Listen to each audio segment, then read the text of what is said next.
সোমবার ভাষা আন্দোলনের মঞ্চ তৈরি হচ্ছিল কলকাতার মেয়র রোডে, আর সেই মঞ্চ খুলে দেয় ভারতীয় সেনা। তারই প্রতিবাদে মুখ্যমন্ত্রীর নির্দেশে জেলায় জেলায় প্রতিবাদ মিছিল বার করতে নির্দেশ দেয়। ঠিক তেমনি হুগলির ধনিয়াখালী ব্লকের ধনিয়াখালী বিধায়িকা অসীমা পাত্রের নির্দেশে মঙ্গলবার ধনিয়াখালী কলেজ মোড় থেকে ঝুলনতলা পর্যন্ত তৃণমূলের প্রতিবাদ মিছিল বের হয়। এতে নেতৃত্ব দেন ধনিয়াখালীর বিধায়িকা অসীমা পাত্র নিজেই।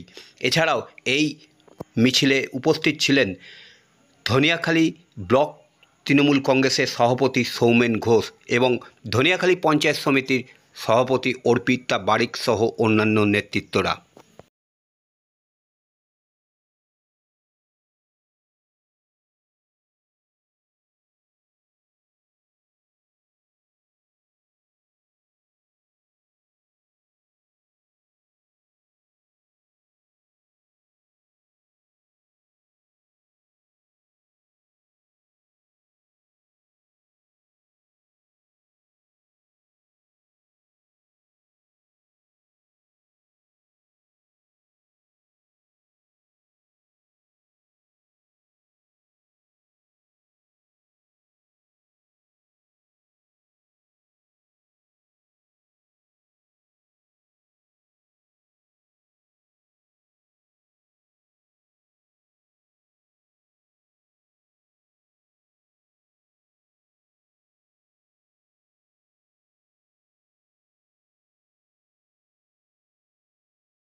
বাঙালির অপমান মানছি না, বাংলা ভাষার অপমান মানছি না।